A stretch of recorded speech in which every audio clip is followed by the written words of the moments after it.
guys, so I'm here to do a video I don't usually do, you can probably tell, and that is a mid-month wrap up, although I'm assuming this is probably going up a little bit past halfway through the month, but it is a video in order to wrap up the books I've read in the first half of the month. I know some other booktubers do this, but I don't usually read, I feel, enough to warrant a mid-month wrap up as well as an end-of-month wrap up. I always find enough time to talk about them all in my end-of-month wrap up, but by the 15th of this month I had already read 7 books and I'm speeding through more still, so feel that this month perhaps in order to do each book justice in my mini reviews I would do a mid-month wrap up. So this is to talk about the first 7 books I read in August, and I will get back to you when August is over with the rest of my reviews. So first off, let's talk about a little novella I read by Andres Barba, and that is Such Small Hands.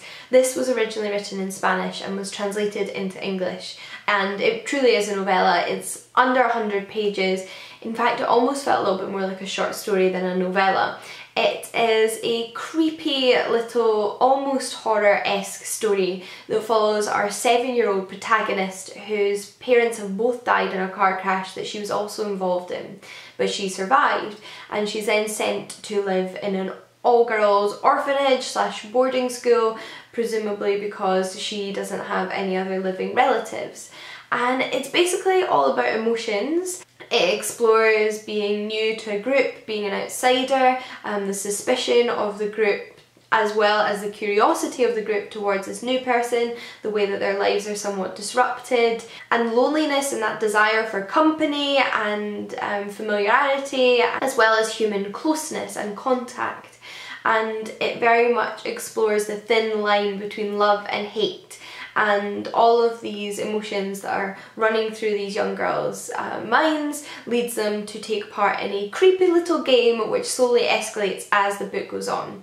And I will say no more than that because it's very short and you want to experience the plot for yourself. I thought this was a fascinating little book. I think it packed a lot in there. There was a lot going on and it was a really interesting concept.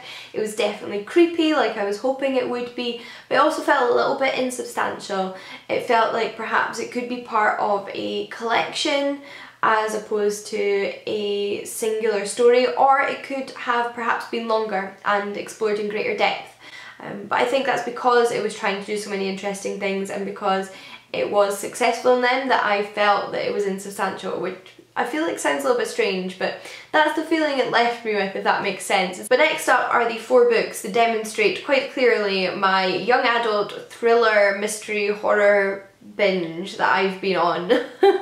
At the beginning of the month I read Cruel Summer by Juno Dawson because I was on a Juno Dawson binge after reading 2 of her books in, what's the month that comes before August? July, and really enjoying them.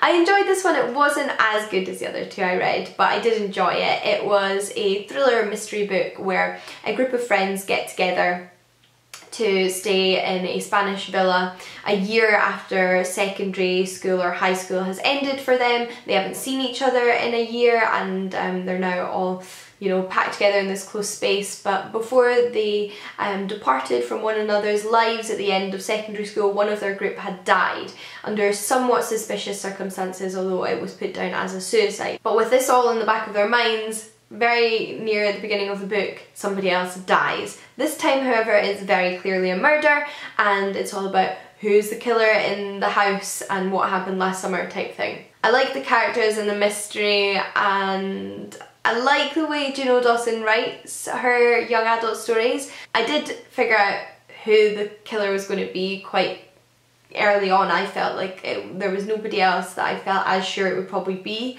but I wasn't clear on why people were dying and exactly what was going on, so there was still a mystery there even if I guessed the killer. It was also a little bit slow paced, I felt. For some reason, I didn't find this with Juno Dawson's other books, but I felt the bits, not the flashbacks, but the bits set in the modern time when they're in this villa just felt a little bit too drawn out in places, like it needed to be a little bit faster. In saying that, I sped through it and I did really enjoy it, and I'm still a big fan of Juno Dawson's work. But let me talk about my favourite young adult thriller mystery of the month, shall we? And that was One of Us is Lying by Karen McManus. This one is set in an American high school where a group of kids get together in detention, and that's why it keeps getting compared to The Breakfast Club. They all fit quite neatly into kind of the high school stereotype / cliches as well, which is I guess another reason why it's been compared to The Breakfast Club. But I would say it's a bit of a mishmash of that, of Gossip Girl, of Pretty Little Liars and Scream. I feel like it's all those things tied together. We then get each of the other 4 kids' perspectives as the novel unfolds,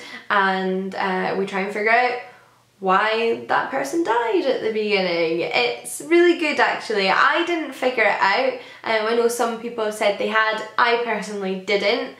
I also found that I really enjoyed every single one of the characters' perspectives, which is I think rare with a multiple perspective book. I don't usually enjoy every character's perspective, whereas in this case I did genuinely care about all of them and didn't feel like I wanted to skip forward to the next person. I wouldn't say this one's particularly thrilling in that there's not a lot of jumpy moments, but you are constantly curious as to what's going on. I think it was really well paced, and like I said, I really enjoyed the characters, and I just think it unfolded really well and I was constantly hooked. I really enjoyed this one. I think I read it in the space of 2 days. There was something about the ending that bothered me slightly, which is why I knocked it down to a 4-star as opposed to a 5-star, but it is a spoiler and I don't think it's a big enough deal to stop you from reading the book.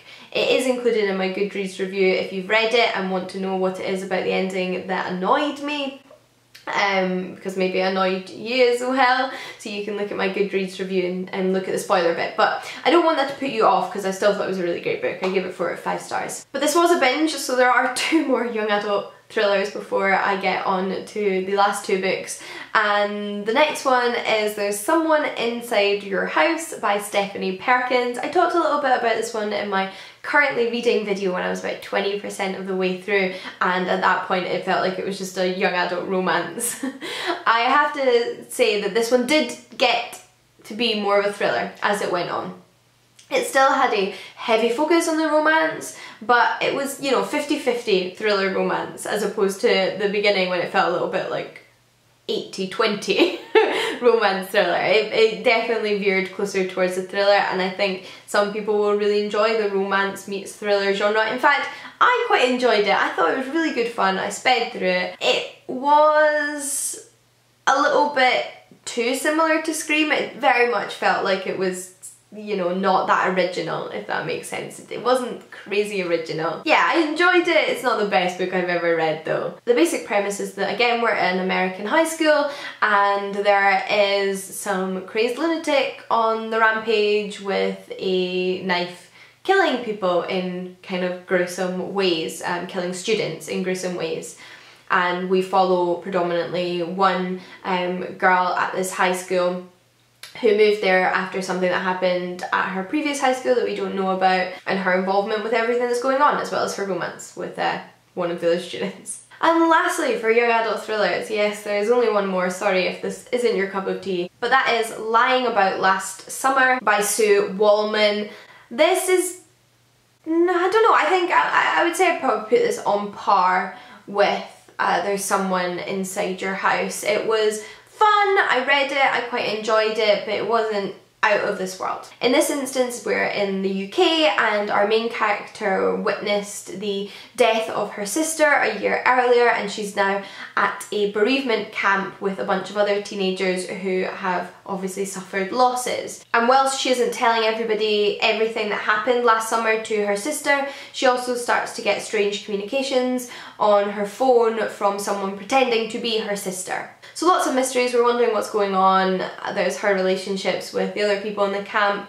I actually read this one in a day. It was so quick to read, and one of the things I've been really enjoying about this genre is just how all-consuming it is and distracting, and yeah, it's just been exactly what I've needed recently. I do like that it dealt with bigger themes and it dealt with this kind of bereavement loss theme. I thought that was really interesting, but like you can tell, it didn't blow me away. I think it was a bit of a mishmash of different things, and sometimes I really wasn't enjoying it and other times I was really enjoying it. It was a bit all over the place.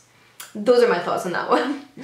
And then lastly, I read 2 books from the Sookie Stackhouse CDs by Charlene Harris. Books 11 and 12 to be specific, Dead Reckoning and Deadlocked. I am actually reading the 13th and final one at the moment, and I listened to both of these on audiobook. I'm trying to wrap up the series, having read the first 10 a couple of years ago. I will say I don't think the series maintains the same momentum it starts off with. It's better in the beginning than it gets as it goes on. I think it's just a little bit long. I'm not that interested in the relationships Sookie is currently in or is in books 11 and 12. It's not one of my favourite of her relationships throughout the books. But I think if you enjoyed the series at the beginning, you will enjoy them enough because they follow the characters you love and you get to find out what happens to them. And I probably needed that little break because there's so many of them and they get a little bit repetitive, but I've been really pleased to come back to them and have been enjoying catching up with Sookie and kind of finding out how things are wrapping up in her life. I'm particularly excited to get to the end of book 13, but I'd say the last 2 were kind of solid 3 stars as opposed to some of the earlier ones, which I think I gave a mix of 4, potentially some 5 stars in there. I loved some of the beginning ones, but if you've watched the TV show True Blood that's based on the Sookie Stackhouse series, it never gets as bad as that. You know, the True Blood for me started off as like a 5-star TV show to the last season which got 0 stars. 0 stars, guys, it was so bad. It doesn't get that bad with the books, I can promise you that. Sookie throughout feels like the same person, and also the focus of the stories in the way that she doesn't throughout the TV show.